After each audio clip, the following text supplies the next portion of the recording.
Assalamualaikum warahmatullahi wabarakatuh. Ketemu lagi di Media Hikmah. Jangan lupa tonton sampai habis. Aneh negara ini, aneh. Duitnya haji diurus, ustadznya direpotin. Ya, gitu. Ya, uangnya diambil, dipinjam tidak untuk melancarkan haji. Gitu. Ya, padahal kalau mau dana talangan haji itu kita murah sekali, haji akan berkurang karena kita ngurus pesawat sendiri. Problemnya otaknya bukan otak orang muslim yang menentukan kebijakan penggunaan uang haji itu, sekalipun disetujui ketua MUI Pak Ma'ruf Amin waktu itu.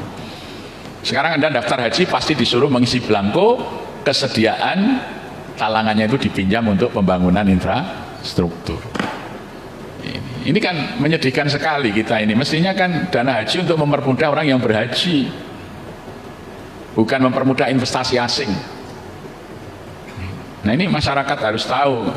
Inilah yang kemudian muncul, jangan bicara politik di masjid lah, karena takut ketahuan ini yang gini-gini ini. Maka wajib bicara politik di masjid. Yang melarang itu pasti anjing-anjing penjaga kepentingan asing, menggonggong untuk kepentingan asing, tidak untuk kepentingan rakyat dan bangsa Indonesia sendiri.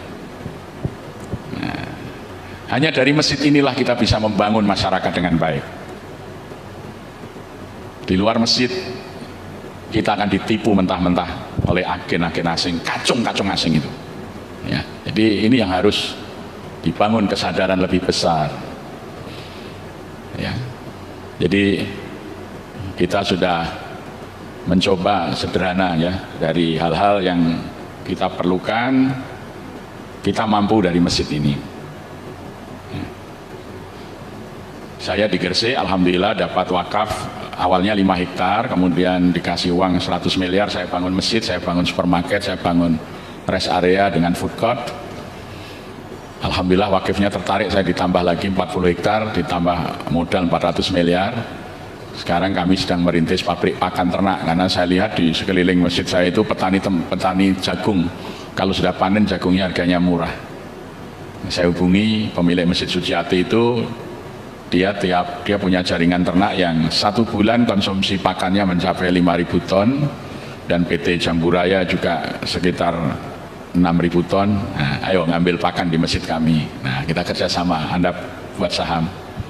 Kita sudah diancam oleh kartel. Kalau kalian tidak beli pakan kami, nggak kasih DOC anak-anaknya itu ya. Alhamdulillah justru ada yang invest. Pak Ustadz, kita bikin breeding farm sendiri. Kita sudah bebaskan lahan 41 hektar, kita akan bangun breeding farm, untuk menghasilkan anak-anaknya sendiri. Jadi masjid itu bisa melakukan dari hulu ke hilir. Ketika harga ayam impor itu gila-gilaan, Rp10.000 karena menjelang Pilpres itu Menteri Perdagangan impor besar-besaran untuk biaya Pilpres itu ya. Peternak kita menangis, nggak bisa jual, DOC-nya 6.000, harga jual ayam 10.000, Masya Allah. Nah, akhirnya kita membuat jaringan antar masjid, kita buat Sabana Fried Chicken, kita buat Chicken Boneless, Al-Qorib. Masjid-masjid jaringan kita membuka warung-warung untuk fried chicken dengan hasil ayam jaringan kita. Alhamdulillah sekarang malah hampir 100% kita tidak jual daging ayam, kita jual produk olahan ya. Ayam sudah dibumbui, ayam marinasi, mau bumbu apa, mau ditepung seperti itu, dan masjid menjual fried chicken dengan harga murah karena langsung pakannya kita, ternaknya kita, pemotongannya kita itu kita bisa menyediakan ya. Kalau di kelas rocket chicken 15.000, kalau di Al-Qorib atau Sabana itu kita jual cuma 10.000. Itu sudah makan nasi, ayam plus minuman. Nah, masjid-masjid tumbuhlah ekonominya.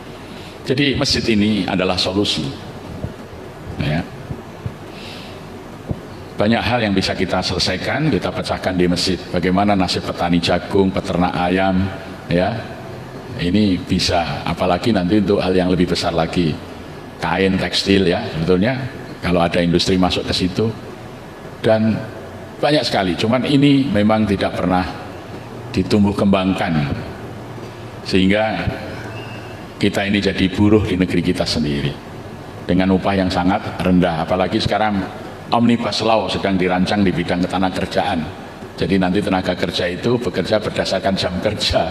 Gila betul ini. Jadi ini karena mengabdi kepada investor asing, tidak memperjuangkan kepentingan rakyat ini. Maka masjid yang akan hadir nanti menyelesaikan solusi keumatan ini. Jadi maka harus disiapkan cara berpikir SDM masjid yang potensinya besar. Ya misalnya ini masjid ini kan sangat strategis di pinggir jalan besar, lahannya masih ada. Saya lihat misalnya ATM Bank Syariah belum ada, ya. Padahal masjid ini kan tempat berkumpul, parkirnya luas. Masjid itu menyediakan cukup 2 kali 2 meter itu kita sewakan untuk ATM itu, kalau di Jogja sewanya 1 bulan 4 juta. Jadi kalau kita punya 4 ATM saja di situ sudah 16 juta per bulan, itu nggak usah kerja apa-apa. Itu yang bangun banknya, yang memelihara banknya, masjid terima saja dari tanah wakafnya, daripada nganggur di situ bisa terima uang, ya. Makanya masjid itu kurang ramah. Kenapa? Kemudian merebutnya gajinya di bawah UMR. Jadi kalau merebut di bawah UMR itu dolim takmirnya itu, ya. Maka harus segera dipenuhi sesuai UMR. Ambilkanlah dari bas atau las, karena dia sama saja dengan budak, dia berhak itu. Jadi ketika gaji di bawah UMR, selisihnya itu harga perbudakan itu, ya. Makanya ketika merebutnya gajinya rendah, maka kalau ada orang datang ke masjid mukanya cemberut, dia agak lama-lama diusir oleh merebutnya itu. Ya, cepat-cepat mau kunci pintu dia karena nggak mau masjidnya kotor ini, ya. Nah, maka yang paling utama yang harus disejahterakan adalah merebut masjid, imam masjid, muadzin, karena dia itu gambaran orang muslim. Orang kan mengatakan, jangan aktif ke masjid, itu lihat orang yang di masjid hidupnya susah. Jadi tidak boleh, orang di masjid harus digambarkan kesejahteraannya itu, ya. Maka akan ramah melayani orang datang kalau gajinya cukup, ya. Waktu kami mulai ngangkat security, karena 24 jam itu 3 shift, 9 security awalnya, teman-teman bertanya, Ustaz, digaji berapa security masjid? Tanya ke hotel sana, itu ada beberapa hotel di UMR, Pak. UMR-nya berapa? Tahun 2003 itu 1.765. Terus security masjid gaji berapa? 2,4 juta.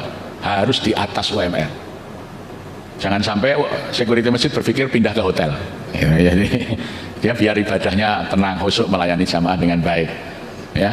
Ternyata karena pelayanan bagus, infak parkir itu 50 juta rata-rata per bulan. Kalau kita gaji 9 security kali 2/4 cuma 23 juta, masjid masih untung, gitu kan. Gitu. Tapi kalau gajinya rendah, orang dibentak-bentak datang ke masjid, gitu kan, ya, maka tidak akan infak karena masjid tidak melayani. Jadi ini harus dirubah polanya, ya. Saya kemarin pasang iklan itu, menerima kami mencari imam masjid. Saya tawarkan gaji pokok 10 juta sebulan, saya sediakan rumah tinggal, saya sediakan dana untuk haji kalau belum haji, dan saya berikan mobil dinas Innova Reborn terbaru. Yang daftar 1.300 orang, hafid Quran semua, tidak hanya dari Indonesia, dari Maroko, dari Mesir, dari Malaysia. Ada jamaah saya bertanya, Ustaz, apa enggak kemahalan sih gaji imam itu, Ustaz? Saya tanya, kalau di Jogja Anda ngasih pengamen berapa? Di sini ada pengamen nggak, Pak? Kira-kira kalau ngasih pengamen berapa? 1.000, ya. Anda dermawan.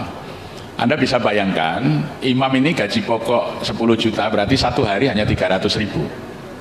Dia ngimami 5 waktu, satu kali imam hanya 60.000. Masjid kami kapasitasnya 2.000, berarti satu jamaah hanya bayar 30 rupiah kepada imam. Ini nggak waras berpikirnya. Pengamen dikasih 1.000, imam yang hafal Quran dikasih 30 rupiah. Wah.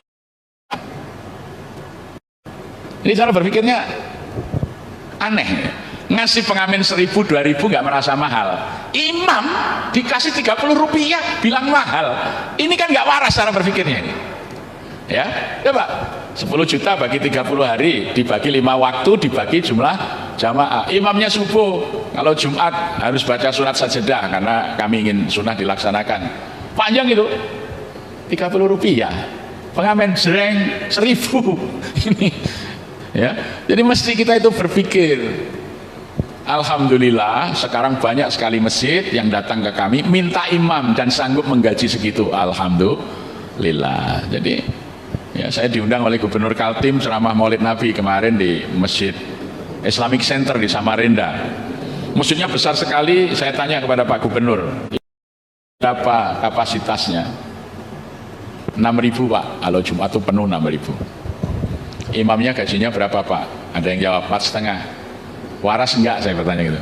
Alhamdulillah Pak Gubernur langsung besok kita tingkatkan 12, tidak boleh kalah katanya. Nah alhamdulillah, saya sampai bandara disusul dikasih tambah plop ini dari pribadi saya Pak Ustadz. Nah, artinya ada respon ketika orang diajak berpikir. Ya. Jadi kita ini kadang-kadang memuliakan yang seharusnya tidak kita muliakan dan merendahkan yang seharusnya kita muliakan. Imam itu hafal Quran, kita mesti memuliakan orang-orang yang dekat dengan Al-Quran.